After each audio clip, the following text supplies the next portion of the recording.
The moment felt surreal, as if I had somehow stumbled into the lead role of a poorly written sitcom.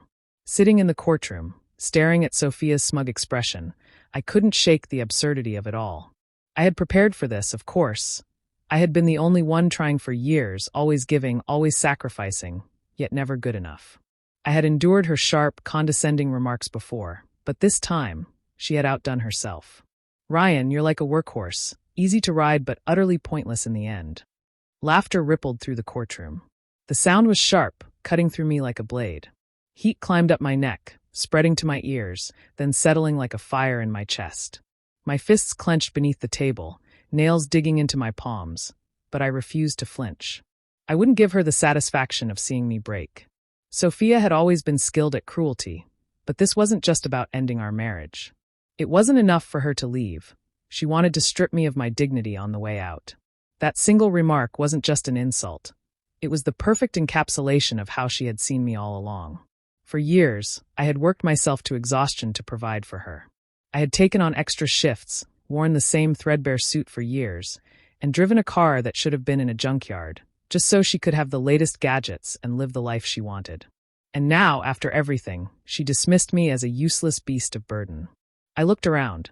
Her lawyer smirked, the judge remained impassive, and the spectators, oh, they were entertained. To them, this was nothing more than a juicy courtroom drama to discuss over lunch. But for me, it was 6 years of my life reduced to a cruel punchline. The hurt wasn't just in her words. It was in the realization that while I had believed I was building a life with her, she had been standing on the sidelines, waiting for something better to come along.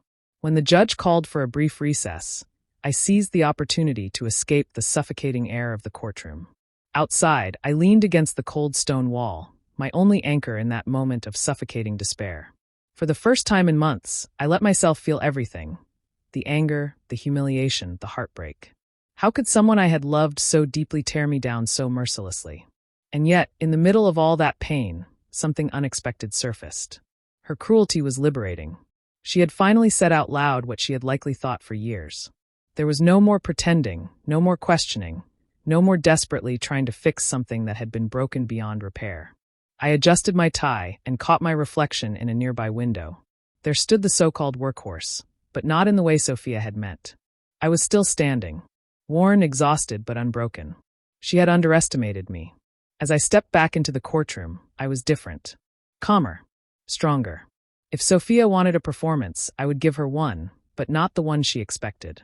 The proceedings resumed, and her lawyer continued spinning the same tired narrative, that I was uninspired, lazy, a burden. The workhorse remark was repeated, and Sophia leaned back in her seat, confidence radiating from her. She was certain she had already won. Then my attorney, Claire, stood. With a quiet intensity, she began dismantling their claims piece by piece. Bank statements, receipts, photographs.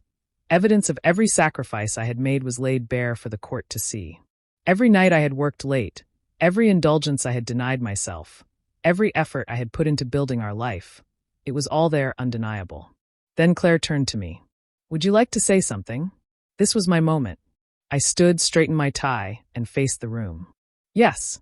My voice was steady as I met the judge's gaze, then swept over the gallery. "Sophia called me a workhorse, and she's not entirely wrong. I worked harder than she'll ever understand to build the life we had. But those sacrifices? They weren't for me. They were for us." The room was silent now. Even the judge leaned forward slightly. "Sophia enjoys metaphors, so let me give her one. Yes, I am a workhorse, but not because I am weak, not because I am disposable. I am a weight-bearer. I don't break under pressure. I don't give up, no matter how heavy the burden." Then, without hesitation, I removed my jacket, unbuttoned my shirt, and rolled up my sleeves. The room stilled as I revealed the calluses and scars etched into my skin, marks of years spent working tirelessly. "This," I said, gesturing to the rough lines across my arms, "is what it means to be a workhorse. These scars tell the story of the sacrifices I made while Sophia was busy spending money on luxuries. And yet, she mocks me as if I did nothing." I turned to face her directly. For the first time, something in her expression shifted. The arrogance faltered. "The condo, the vacations, the lifestyle you flaunted on social media, those weren't yours. They were mine. They were bought with my time, my effort, my exhaustion. And now, you want to take away what little I have left? Fine. But let's get one thing straight. I am not a roadblock in your way. I am a survivor. The room, which had once been filled with laughter at my expense, was now eerily quiet. The smug grins had faded. I exhaled slowly, then turned to the judge. And that, I finished, is the last thing I will ever give to her. As I buttoned my shirt and returned to my seat, the courtroom remained eerily still. The laughter and whispers that had filled the room earlier had vanished, replaced by a thick silence that clung to the air like fog. Sophia's lawyers struggled to regain their footing, shuffling through papers as if the right argument could be plucked from thin air. Even Sophia herself, so confident, so sure of her control over the narrative, looked pale, her self-assurance cracking like glass beneath a hammer. Claire leaned over and whispered, "That was brilliant. For the first time in years, I felt free. Vulnerable, but free." Sophia had underestimated me, believing she could dictate how this story would be told. But truth, it has a way of carving through even the most carefully crafted facades. The gallery, once buzzing with whispers and amusement, now seemed to be holding its breath. The judge leaned back in his chair, observing me with an expression of quiet contemplation before speaking. "Thank you, Mr. Ryan. You may sit." I nodded and settled back into my seat. Claire gave me a subtle nod of approval, but the remainder of the session blurred into a haze of legal formalities. I wasn't listening to the words as much as I was feeling the shift in the room. For the first time during this entire ordeal, the power dynamic had tilted, and it was no longer in Sophia's favor. Then the judge turned to her, his voice calm but firm. "The evidence against you is strong, Mrs. Sophia. I suggest you carefully consider your next course of action." Sophia stiffened. Her face was a battlefield of emotions, anger, fear, and something dangerously close to regret. She gave a rigid nod, her lips pressing into a thin, colorless line. The weight of her choices was finally settling upon her shoulders. As Claire and I left the courtroom, she turned to me and said, "You've got them on the ropes." I nodded, though I didn't celebrate. Not yet. There was still work to be done, decisions to make. But for the first time in what felt like forever, I could breathe. The day Sophia's meticulously constructed illusion collapsed, I realized something. I was winning. And it felt damn good. When the hearing resumed, the atmosphere in the courtroom was electric, tense with barely restrained energy. Sophia's attorney had clearly spent the night scrambling to salvage their case. They exchanged frantic whispers, their hands moving swiftly over stacks of paper, their gazes flicking toward me with barely concealed frustration. Sophia, always composed, sat with her arms folded. Her makeup was, as usual, flawless, her outward appearance a perfect mask of control. But her posture betrayed her.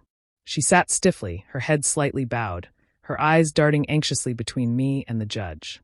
The woman who had mocked me, who had delivered that cruel workhorse remark with such ease, now looked like someone teetering on the edge of a crumbling cliff.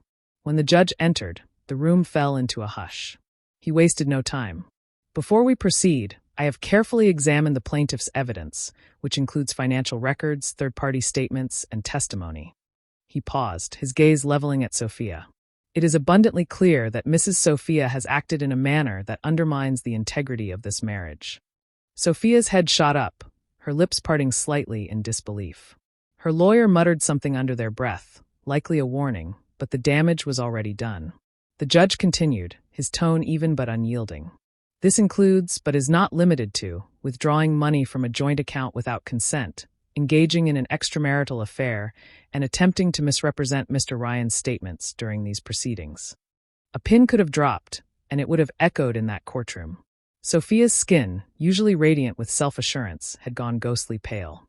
Her lips trembled as if she wanted to respond, to refute, to explain, but no words came. The judge leaned forward slightly.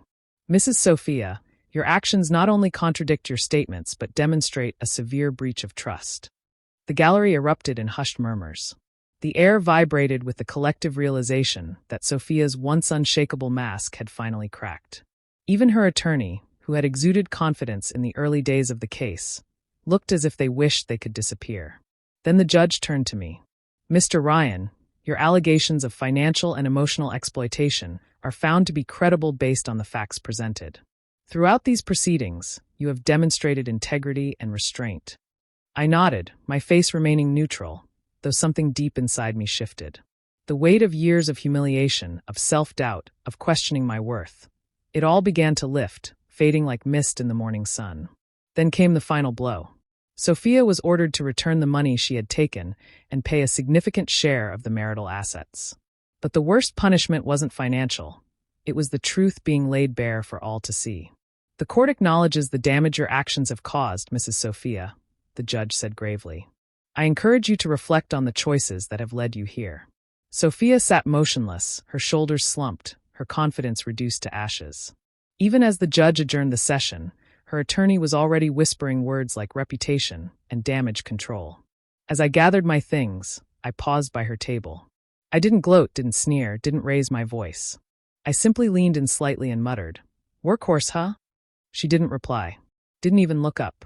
Claire and I stepped out of the courthouse into the crisp, open air. For the first time in a long time, the sun felt warm against my skin. "You should have seen her face when the court announced the penalties," Claire said, shaking her head. And for the first time in what felt like years, I laughed. A real, unburdened, unshackled laugh.